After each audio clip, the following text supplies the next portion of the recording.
A thrilling final day of the LV County Championship match at the Brighton and Hove Jobs.com county ground is on the cards after Sussex and Worcestershire once again traded blows on the penultimate one.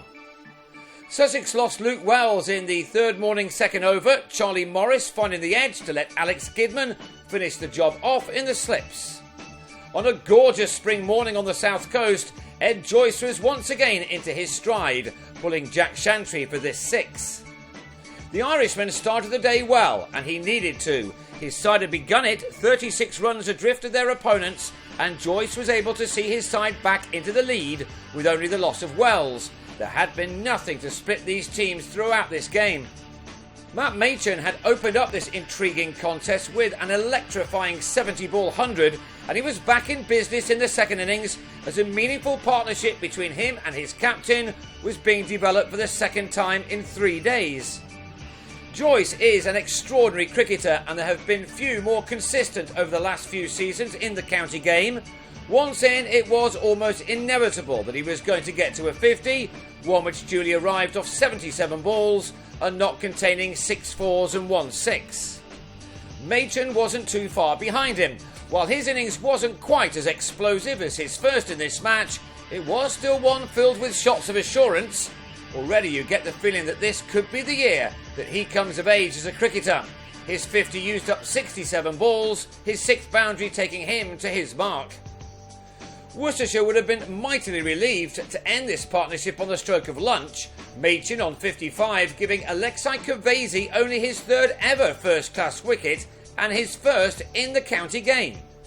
The LBW ended the stand on 119. It was one which had possibly put Sussex on top with a lead of 85, but when Morris also won a leg before to remove Craig Kachopa for a duck after the break, it was game on again. Sussex were effectively 113 for 4 when Kavesi struck again. Luke Wright failing to make a 50 for the first time in 4 championship knocks this year to a ball which spat.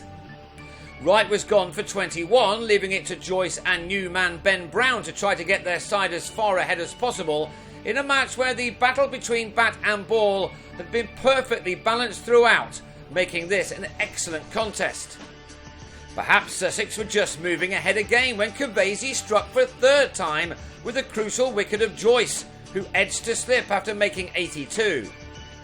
But Brown kept going, adding 39 runs for the 6th wicket with Ashar Zaidi, only to fall just before tea for 44, playing this ball from Shantry back onto his stumps.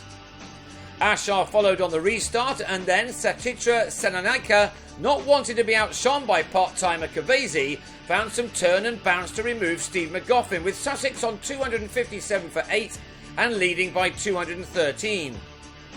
12 runs later, and it was a 3rd wicket for the Sri Lankan. Tom fell with the catch close in to remove Timal Mills. Now on 269 for 9 and leading by 225, Sussex needed more, and Ajmal Shahzad, clearly enjoying his move to the south coast, provided some meaty blows. He showed some class too as he made it to 35, scoring all the runs in a last wicket stand of 21, runs which could yet prove crucial.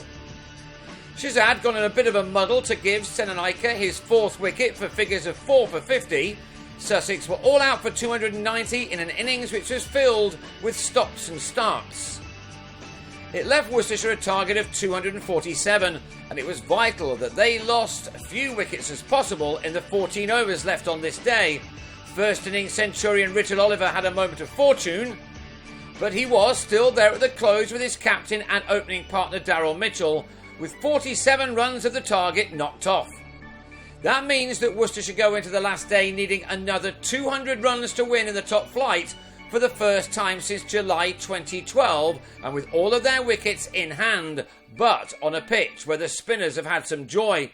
It should be a very interesting last day by the seaside.